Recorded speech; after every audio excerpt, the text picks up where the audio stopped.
Hi, Bruno here. Welcome to Spainguru. Can I apply for Spanish citizenship after living in Spain for 2 years if I obtain Mexican citizenship by naturalization? Now let's see the specific question of this Spainguru community member. I was born in a non-Spanish country and obtained Mexican citizenship by naturalization. Will I be able to apply Spanish citizenship after 2 years living in the country with non-lucrative or digital nomad visa? Now let's see the answers of Spainguru community members. First one. Best to ask an immigration lawyer, but as I understand, it is by descent after living 2 years with the Spanish ancestry, not by nationality only. Next answer. You're thinking of a different process. You can acquire Spanish citizenship while in your own country if you have Spanish descent, or can acquire it while in Spain after 2 years legal residence, but you need to be a legal resident in Spain already. Next answer. Yes, you will. The Ministerio de Justicia currently interprets country of origin as the nationality present on your TIE at the time of application for nationality.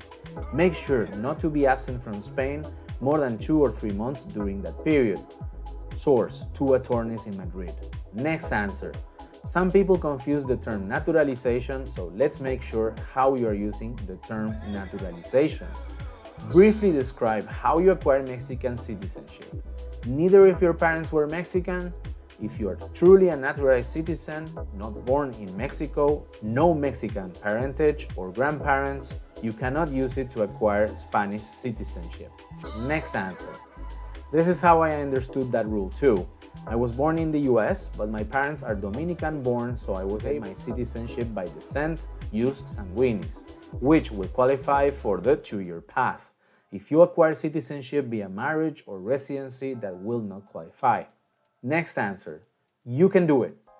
I have seen too many people misuse the word naturalized, so it's best to make sure we know how they are using it first. Next answer. Like others said, best to talk to a lawyer, but from my understanding, it isn't that simple or easy. During the 2 years, you have to be more than just there in Spain to get the citizenship. Like one example, you have to have a job in Spain, not as a digital nomad. There are more considerations, so I'd say definitely talk to a lawyer to map out your way to citizenship, if any. And if you like the content of this video, please make sure to like it and subscribe to the channel. Thank you so much. Next answer. People have differing opinions on this, but as far as I know, it is natural-born citizens, meaning you need to have a birth certificate and not a naturalization certificate. It would be nice for the authorities to be more clear regarding these rules. Next answer. I believe you can have just the passport of the country as long as it was acquired by jus sanguinis, whatever rules that country follows. Example given, having a parent or grandparent from that country. Next answer. Yes, that's my situation. I have a Peruvian citizenship, but I was born in the UK to a Peruvian mother, so when I was given my citizenship, they issued me with a Peruvian birth certificate. Next one. You should consult a lawyer. We would need to ask you questions to determine how you came about your Mexican citizenship. Nacionalidad de origen doesn't exclusively or even generally mean that you were born there. It means that the country considers you a natural citizen.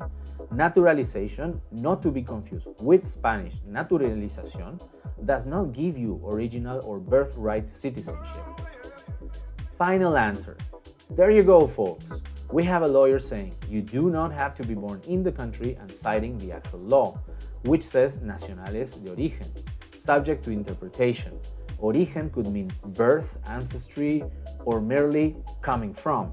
So, unless Roberto, who is the lawyer who answered previously the question, or someone can cite a court case interpreting it, I'll take his word as a lawyer for what it means and not that of the many who just think it is so and so.